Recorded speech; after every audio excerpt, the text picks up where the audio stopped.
Oke, assalamualaikum warahmatullahi wabarakatuh. Berjumpa lagi teman-teman semuanya dalam mata kuliah Studi Kelayakan Bisnis. Kali ini Studi Kelayakan Bisnis akan membahas bab 9, teman-teman. Jadi lanjutan dari bab-bab sebelumnya. Kalau kemarin sudah ada beberapa hal yang kita singgung seperti aspek keuangan, kali ini kita akan membahas dari bab 9 aspek ekonomi dan sosial. Ini apa sih aspek ekonomi dan sosial gitu ya. Coba kita akan membahasnya satu persatu, teman-teman. Bahwasanya dalam setiap bisnis gitu ya, dalam setiap usaha atau bisnis itu pastinya akan memberikan dampak gitu ya. Baik dampak positif maupun dampak negatif gitu ya, baik secara ekonomi maupun secara sosial. Nah, hal ini kalau dalam melakukan suatu bisnis wajib kita lakukan istilahnya studi gitu ya, biar tidak ada misalkan hal-hal yang bertentangan dengan aspek sosial dan ekonomi ini sendiri seperti itu. Kalau kita bisa membahas aspek ekonomi dan sosial ini dalam perspektif yang lebih luas, itu bahwasanya dalam suatu bisnis itu harus bisa memberikan dampak positif, dampak yang baik gitu ya. Baik itu secara individu maupun secara eksternal di luar, baik secara untuk diri sendiri maupun secara di luar atau masyarakat gitu. Dan juga kita mempunyai andil juga bahwa dalam aspek ekonomi dan sosial ini adalah aspek dari sisi apa? Membantu dari pemerintah gitu ya, pemerintah Republik Indonesia. Ini juga menjadi salah satu poin penting juga. Apa sih yang menjadi aspek positif dari pemerintah itu sendiri? Bahwasanya kalau kita melakukan studi kelayakan bisnis dalam aspek sosial dan ekonomi ini, ya paling enggak memberikan poin juga bagaimana nanti dengan adanya bisnis, berarti kan orang akan berinvestasi di Indonesia, betul nggak? Nah, dengan adanya orang berinvestasi ini juga akan membantu membuka lapangan kerja baru. Nah, ini akan memberikan dampak baik secara ekonomi maupun secara sosial seperti itu. Terus apa yang menjadi pertimbangan juga bahwasanya yang akan kita bahas adalah dari sisi aspek ekonomi dan sosial ini, baik itu kita membahasnya baik secara makro maupun secara mikro gitu ya. Kalau makro itu sendiri yang berhubungan dengan luar negeri gitu, internasional gitu ya. Kalau secara mikro itu berhubungan dengan secara internal dalam negeri seperti itu. Apa yang menjadi pandangan-pandangan di dalam negeri maupun di luar negeri seperti itu. Contoh data ekonomi makro itu dapat dijadikan indikator ekonomi yang dapat diolah dan dapat dijadikan sumber penting informasi. Contohnya apa saja? Misalkan ada PDB atau produk domestik bruto, terus ada investasi, ada inflasi, ada kurs valuta asing, ada anggaran pemerintah, ada perdagangan luar negeri gitu ya. Ini adalah salah satu faktor faktor makro gitu ya, faktor di luar faktor mikro dalam negeri seperti itu. Inflasi ini juga bisa juga diartikan tingkat inflasi di dalam negeri maupun di luar negeri itu juga sangat berpengaruh seperti itu. Terus dalam aspek kita kan bahas aspek analisis dari sisi ekonomi dulu ya. Bahwasanya aspek ekonomi dalam suatu bisnis itu harus mempunyai penilaian beberapa manfaat bisnis yang direncanakan. Nah, ini dapat ditinjau dari berbagai sisi. Salah satunya apa? Sisinya apa saja nih? Salah satunya adalah sisi rencana pembangunan nasional, sisi distribusi nilai tambah, sisi nilai investasi per tenaga kerja, hambatan di bidang ekonomi dan juga dukungan pemerintah. Nah, ini adalah salah satu hal yang akan kita bahas juga di sini dalam studi kelayakan bisnis, adalah analisis aspek ekonomi. Jadi kita harus memberikan penilaian-penilaian yang manfaat bisnis yang direncanakan tadi dari beberapa sisi tadi yang harus kita melakukan studi seperti itu. Terus apa yang menjadi selanjutnya adalah aspek sosial.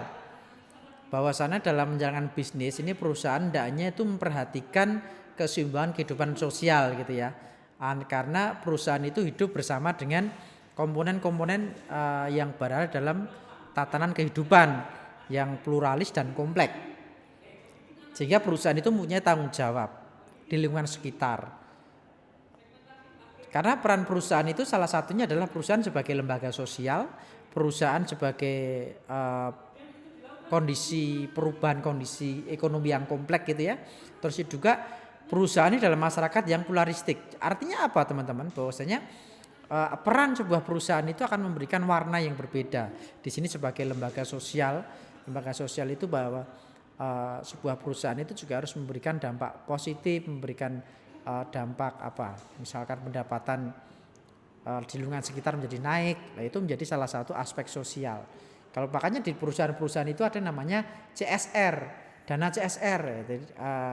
Itu adalah salah satu bentuk responsibility dari perusahaan untuk memberikan dana yang misalkan untuk pembangunan jalan, untuk pengelolaan limbah misalkan, atau pengelolaan sampah.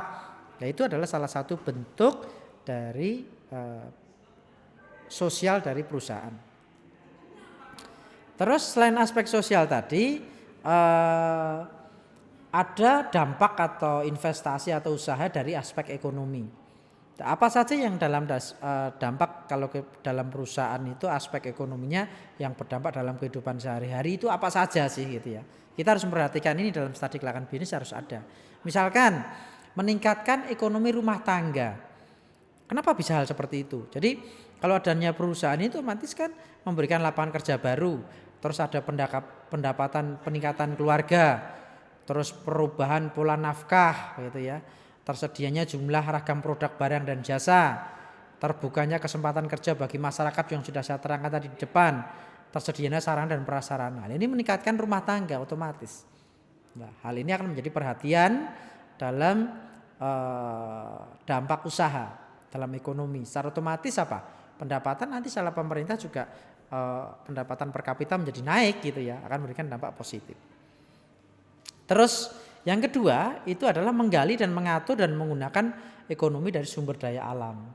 Meliputi penguasaan tentang sumber daya alam, penggunaan lahan yang efisien dan efektif, peningkatan nilai tambah sumber daya alam, terus peningkatan sumber daya alam yang belum terjamah. Ini akan memberikan dampak-dampak positif ya, dampak positif bagi perusahaan. Bagaimana perusahaan itu nanti juga akan mengelola sumber daya alam itu secara baik. Ya, tidak misalkan perusahaan tidak memberikan limbah yang jelek, memberikan dampak negatif bagi masyarakat sekitar, itu tidak boleh.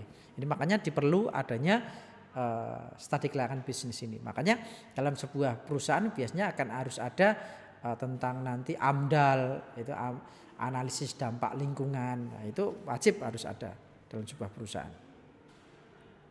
Terus selanjutnya, selain itu dampak sosial ekonomi ini adalah salah satunya adalah meningkatkan perekonomian pemerintah baik lokal maupun regional. Tadi depan sudah saya sebutkan bahwasanya dengan berusaha ini akan memberikan dampak positif juga terhadap membantu pemerintah. Misalkan adanya penambahan peluang dan kesempatan kerja sudah saya sebutkan tadi. Ada pemerataan pendistribusian pendapatan seperti itu.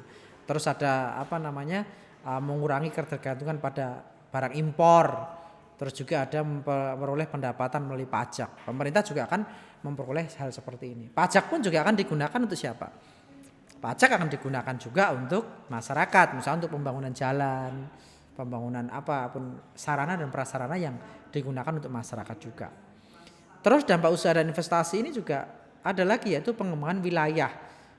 Meliputi ada pemerataan pembangunan, membuka isolasi wilayah yang daerah terpencil. Makanya kan Presiden kita Pak Jokowi juga ada membuka jalur tol di daerah-daerah pinggir di Papua atau itu. Hal ini adalah menambah salah satu bentuk pemerataan yang dilakukan oleh pemerintah.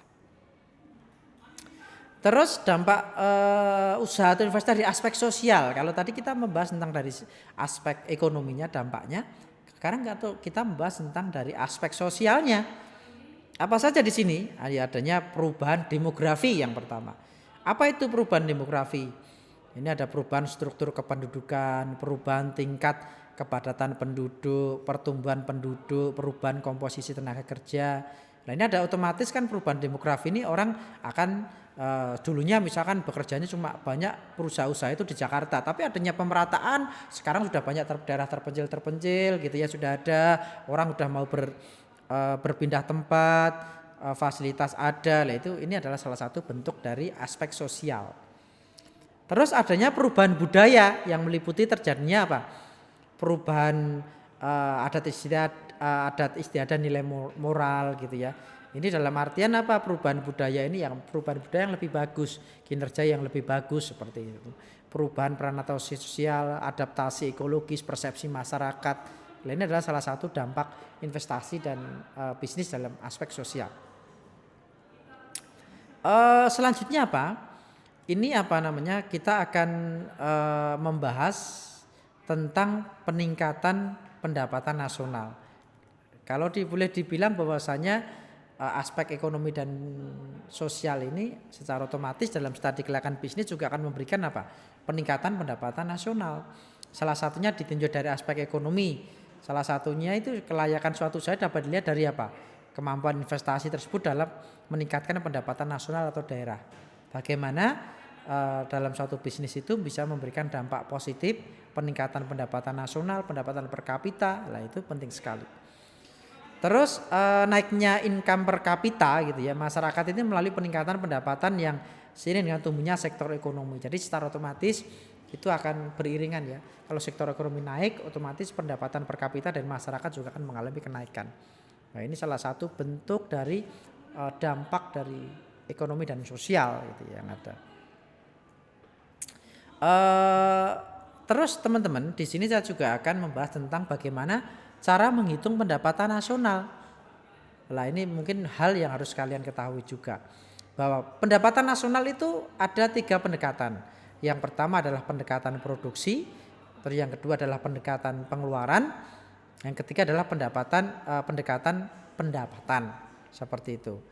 Nah ini biasanya dalam prakteknya negara maju ini banyak menggunakan pendekatan pengeluaran dan pendapatan. Tapi kalau negara berkembang seperti Indonesia itu menggunakan pendekatan produksi dan pengeluaran. Nah, ini kita coba bahas satu persatu dulu ya. Pendekatan produksi ini dihitung dari perspektif atau nilai seluruh barang dan jasa yang dihasilkan oleh suatu negara dalam 1 tahun tertentu, dalam 1 tahun gitu ya. Jadi pendapatan nasional dihitung dengan menjumlahkan nilai tambah yang diwujudkan oleh berbagai lapangan usaha baik sektor ekonomi maupun sektor sosial gitu.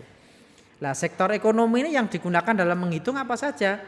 Ini dapat disebutkan bahwasanya ada sektor pertanian, sektor pertambangan, ada perdagangan, bangunan, pengangkutan. Itu termasuk hal-hal yang menjadi pendekatan produksi dalam sektor ekonomi. Terus ada pendekatan pengeluaran gitu ya. Pendapatan nasional dihitung dengan menjumlahkan seluruh pengeluaran yang dilakukan oleh berbagai golongan masyarakat dalam perekonomian. Yang dimaksud pengeluaran itu apa saja? Ada pengeluaran konsumsi atau rumah tangga, pengeluaran konsumsi dan investasi pemerintah, pengeluaran pengusaha untuk investasi, ada ekspor impor. Ini bentuk adalah pendekatan dari pengeluaran. Terus pendekatan pendapatan itu dengan menjumlahkan jasa yang diterima oleh faktor produksi. Jenis-jenis pendapatan yang diterima itu apa saja? Kalian harus mengetahuinya nih. Ada gaji dan upah, ada sewa bunga dan pendapatan, ada pajak tidak langsung, ada penyusutan, ada laba. Ini adalah salah satu pendekatan pendapatan. Apa yang didapat oleh baik tenaga kerja maupun dari perusahaan itu langsung. Lah itu adalah hal-hal yang menjadi perhatian. Kenapa tadi disebutkan bahwa dalam prakteknya negara maju menggunakan pendekatan pengeluaran dan pendapatan, sedangkan negara berkembang menggunakan pendekatan produksi dan pengeluaran. Karena dalam prakteknya adalah negara maju itu dia harus menghitung nih pengeluarannya berapa dan pendapatannya berapa. Tapi kalau negara berkembang ini kan menggunakan pendekatan produksi, karena dia baru negara berkembang itu mengembangkan produksinya yang banyak. Pengeluarannya bagaimana? Itu akan menghasilkan pendapatan nasional. Itu ya teman-teman, untuk bab 9 ini adalah bab 9 itu tentang bagaimana kita menganalisis tentang aspek ekonomi dan sosial. Nanti untuk yang PPT-nya akan saya share di grup WA. Terus nanti juga akan kita ada Zoom. Kalau kalian kurang jelas, kita bisa diskusi ya, bisa diskusi. Jadi podcast ini akan memberikan gambaran secara besarnya. Untuk hal detailnya kita bisa diskusi dalam Zoom meeting. Gitu ya teman-teman. Terima kasih atas perhatiannya untuk bab 9 aspek ekonomi dan sosial. Sekian dari saya, kalau ada salah mohon maaf. Tetap semangat, tetap sehat. Sekian, assalamualaikum warahmatullahi wabarakatuh. Terima kasih.